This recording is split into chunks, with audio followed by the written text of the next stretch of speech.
Kriza politike vazhdon të thellohet, ndërsa partitë politike ende mendojnë nëse duhet t'i vazhdojnë apo jo bisedimet të hënën.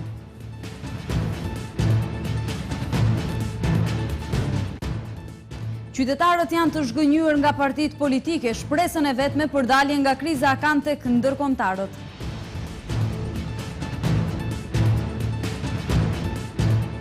Protestuesit e revolucionit shumë ngjyrësh kanë paralajmëruar protestë masive. Ata kërkojnë që të bëhen pjesë e bisedimeve.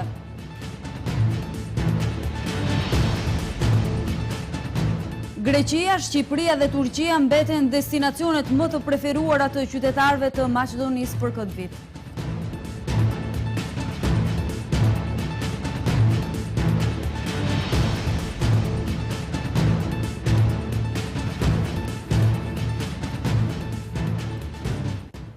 Përshëndetje, shikues të nderuar, jeni me edicionin qendror të lajmeve në televizionin Shenja.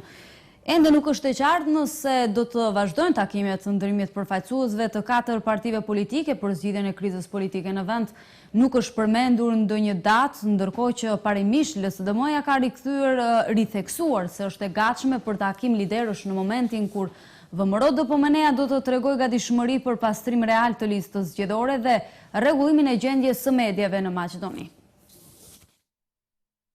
Mbetet e pasigurtë nëse të hënën do të vazhdojnë negociatat mes 4 përfaqësuesve të partive politike në vend, të cilat e nënshkruan marrëveshjen e Përzhinos në prani edhe të ambasadorëve të Shteteve të Bashkuara të Amerikës dhe të Bashkimit Evropian.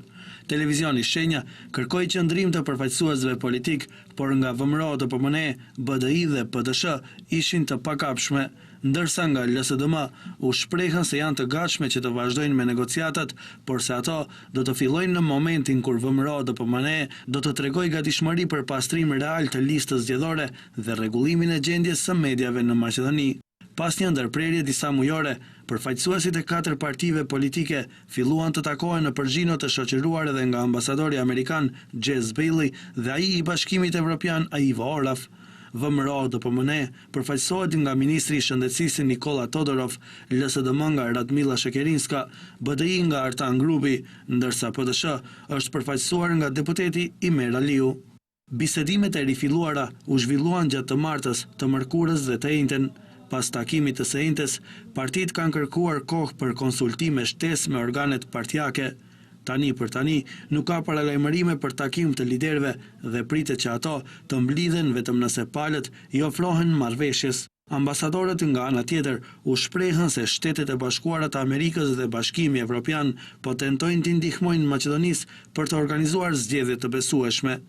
Gjatë implementimit të marrëveshjes së Përzhinos, të parealizuara mbetën disa nga pikat kyçe, siç janë pastrimi i listës së votuesve, reformat në media, si dhe formimi i qeverisë teknike. Përfaqësuesit partijak janë duke përgatitur terren edhe për takimin e liderëve të tyre, të cilët do të japin aminin e fundit për marrëveshjen që pritet të arrihet përsëri në rezidencën e Bashkimit Evropian në Përzhino. VMRO DPMNE-ja me anë të një komunikate i bën thirrje Komisionit Shtetëror Zgjedhor që me anë të aktiviteteve shtesë për pastrimin e listës së zgjedhësve ta vërtetojë LSDM-n se e njëjta është pastruar tashmë. VMRO DPMNE-ja do të pranojë çfarëdo metodologji dhe propozimi që jep LSDM-ja në KSZ. Ne e dimë se lista e zgjedhësve është e pastruar. Këtë e di edhe LSDM-ja, por nuk do ta pranojë edhe publikisht, thuhet në komunikat. Në raport me mediat, VMRO DPMNE-ja bën me dije se nuk do të pajtohet me sjelljen e cenzurës dhe sanksioneve ndaj gazetarëve për qëndrim të tyre ose opinion.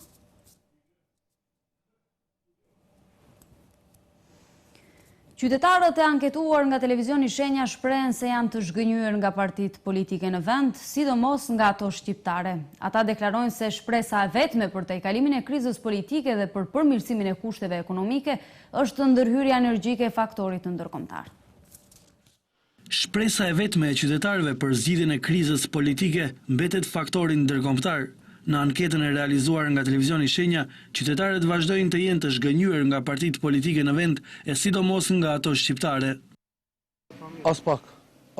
Ma mirë s'ka kur gjohesh, vetëm ma keq. Nuk ka asgjë. Partitë politike shqiptare janë asgjë, s'kan bo, edhe vazhdojnë që mos bëjnë asgjë, edhe nuk i përmbajmë as pak. Do të shkojmë deri në fund kundër atij.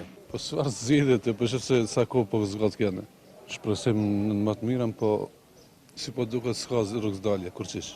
Po mbetën të mbajt bisedime, që sa bisedimi më të ndërtash. Çfarë rezultate sjellën, asgjë.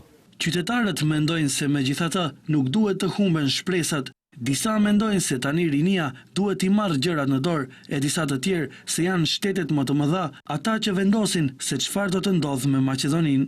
Секогаш душа постои надеж. Gjithmonë ekziston shpresë, kam shpresë, por këtu duhet edhe të tjerë të përzihen. Mua më vjen keq shumë për Maqedoninë. Njerëz nga jashtë do të na qetësojnë, nuk është mirë ajo. Nuk është mirë as pak. Ekonomikisht humbim shumë, si qenë ka mirë. Ja mislim дека има. Unë mendoj se ka, populli është shumë i vetëdijshëm, kështu që mendoj se do të jetë më mirë. Çfarë mendojnë të mëdhenjt, ajo do të bëhet. Daljen e shtetit nga kriza aktuale, qytetarët e shohin edhe tek bashkimi i të gjithë banorëve kundër të keqes dhe duke mos lejuar manipulimin nga politika.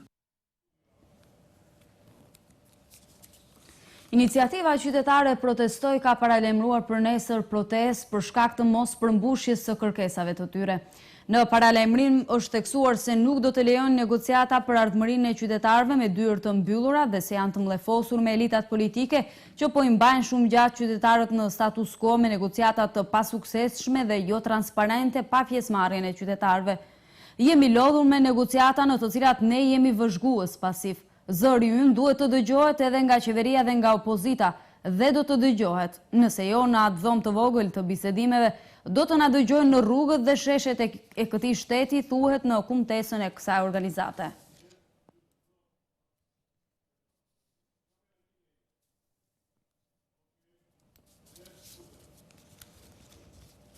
Lidhja Social-Demokrate e Maqedonisë vlerëson se emërimi i Aleksandra Pop Stefania si gjykatës e kundër krimit të organizuar është në kundërshtim me ligjin e gjykatësve, vendimin e Këshillit Gjyqësor dhe rregullores për punë të gjykatës.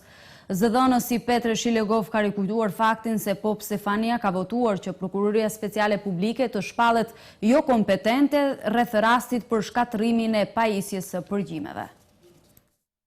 Zëdhënësi LSDM-s Petre Shilegov ka kritikuar ashpër emërimin e Aleksandra Pop Stefania për gjykatës e të krimit të organizuar. Sipas tij, kjo është në kundërshtim me ligjin e gjykatësve, vendimin e Këshillit Gjyqësor dhe rregullorës për punë të gjykatës. Ai ka deklaruar se është jo ligjore edhe vendimi që e ka sjellë Pop Stefania që Prokuroria Speciale Publike të shpallet për jo kompetente rreth rastit për shkatërimin e pajisjes së përgjimeve.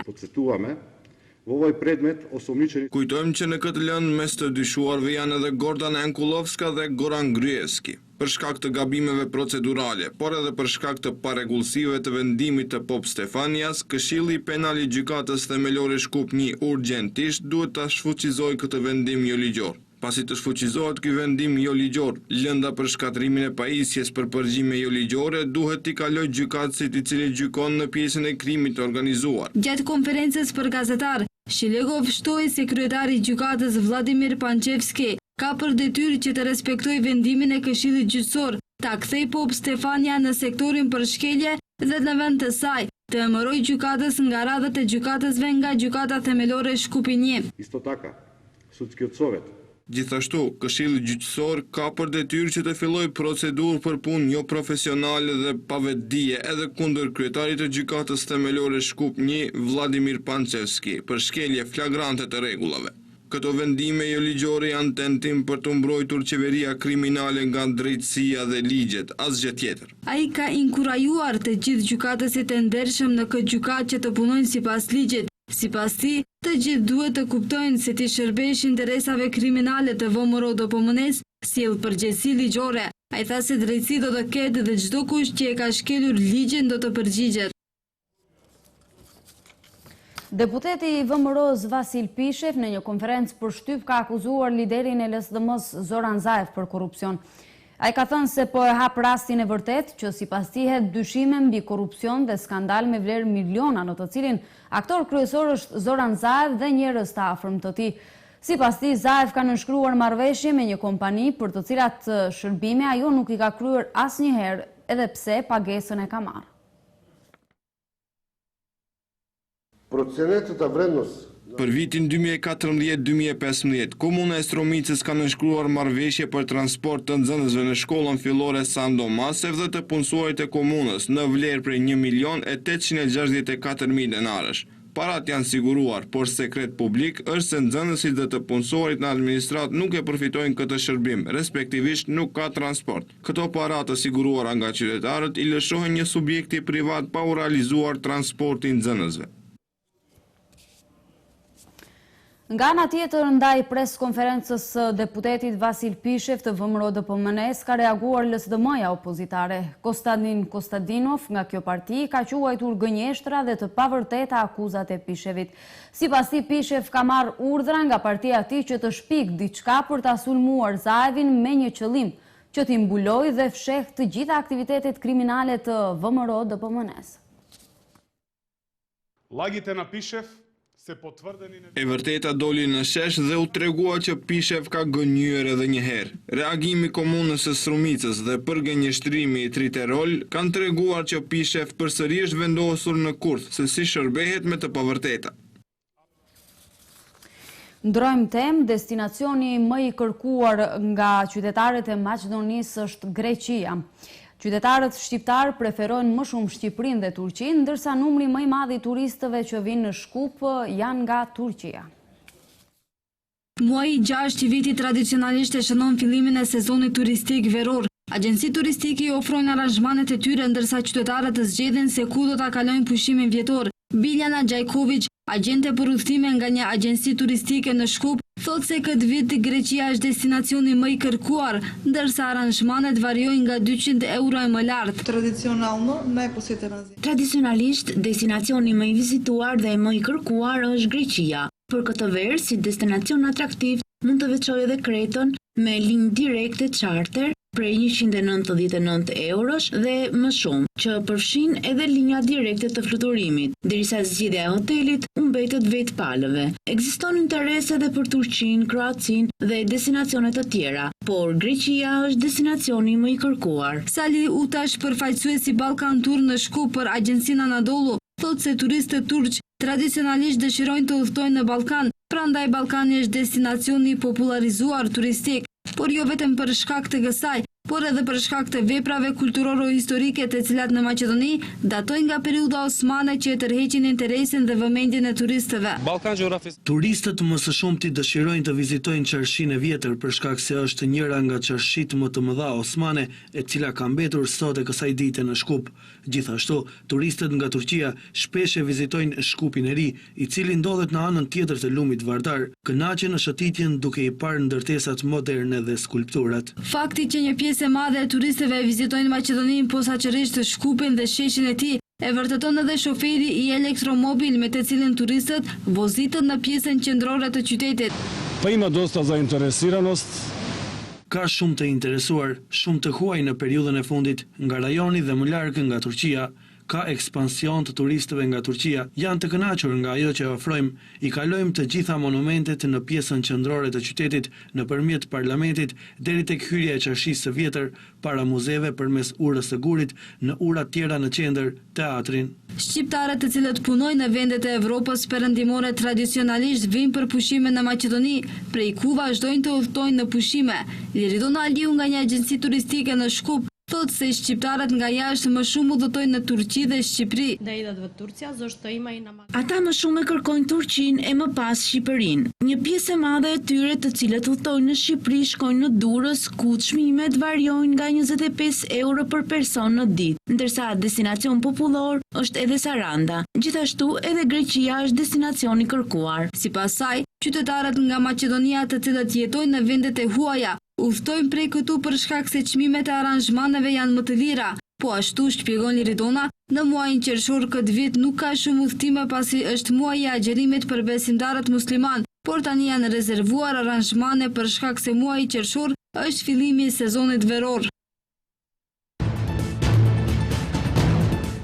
Kryetari i Partisë Demokratike të Shqipërisë, Lulzim Basha, ankohet kundër Edi Ramës në Gjykatën Europiane të Drejtave të Njeriut. Një rabin i ka lejuar kolonët hebrejnë që të helmojnë ujin e palestinezëve.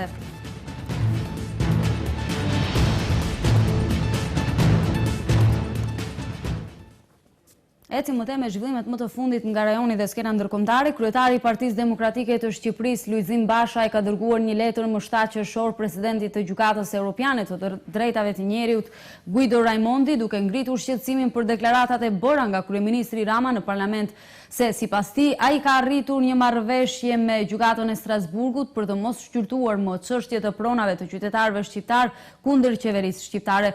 Kreu i opozitës shpreh se kjo deklarate e kryeministrit përbën një ndërhyrje të hapur përpara vendimit të Gjykatës Kushtetuese të Shqipërisë në lidhje me ligjin e ri të pronave.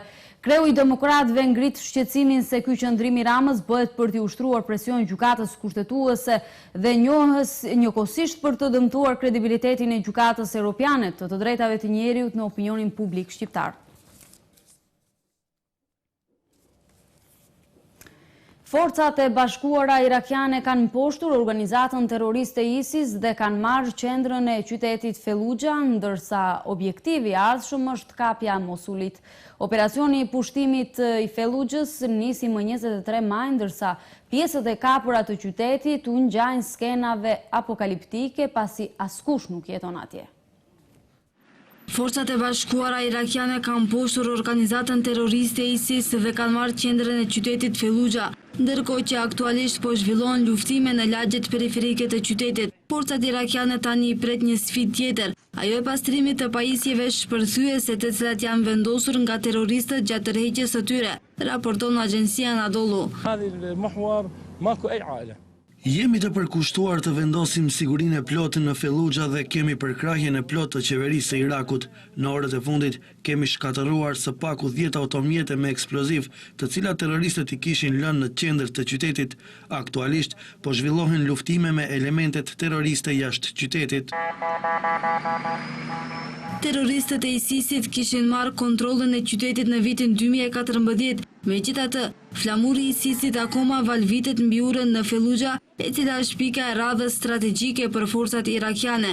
Operacioni i çlirimit të Fellujahs nisi më 23 maj, ndërsa pjesët e çliruara të qytetit u ngjajnë skenave apokaliptike, pasi askush nuk jeton atje, ndërsa kryeministri irakian Haidar al-Abadi ka konfirmuar se forcat irakiane kanë rimarrë kontrollin në qendër të Fellujahs dhe se objektivi i ardhshëm është çlirimi i Mosulit, ashtu si Fellujah edhe Mosuli paraqet një bastion për terroristët e ISIS-it dhe për kalifatin e tyre të vetshpallur në rajonin e Irakut.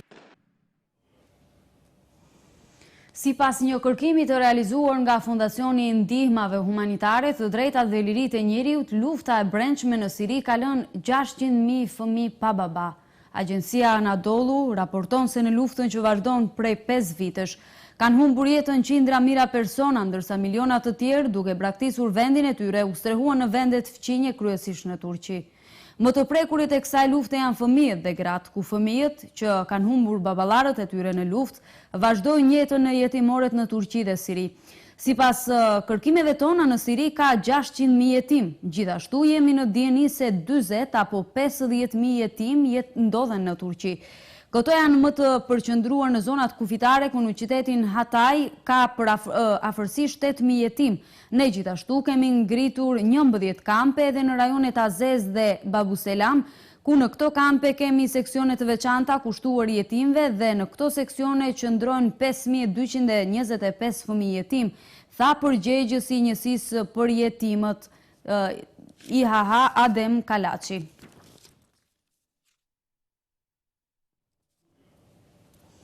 Organizata për çlirimin e Palestinës ka dënuar thirrjen e rabinit hebrej, i cili u tha kolonëve të helmojnë ujë në vendet palestineze në bregun perëndimor të okupuar.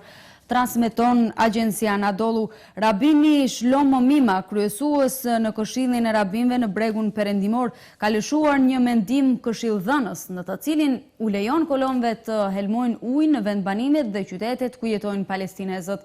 Sipas organizatës izraelite anti-pushtim Breaking the Silence, thirrja për helmim të ujit është thirrje për vrasje të palestinezëve. Thirrjet e tilla dëshmojnë se Izraeli nuk është partner i duhur për paqë.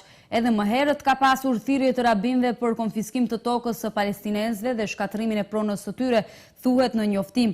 Organizata për çlirimin e Palestinës nga ana e saj thekson se janë dokumentuar më shumë thirrje të tilla për sjellje të dhunshme përballë palestinezëve.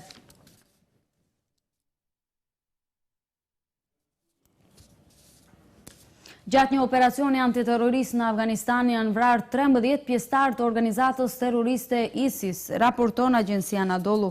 Nga Ministria e Mbrojtjes e Afganistanit bëhet e ditur se operacioni është ndërmarrë në Anchin, në lindje të Nangarit. Operacioni antiterrorist është zhvilluar nga toka dhe ajri. Në Anchin, para 4 ditëve janë vrarë 21 pjesëtar të ISIS-it. Në njoftim thuhet se gjatë 24 orëve të fundit në disa provinca afgane janë vrarë edhe 11 taliban dhe se është konfiskuar një sasi e madhe e armëve dhe municionit, ndërkohë kanë humbur jetën edhe 6 pjesëtar të forcave të sigurisë.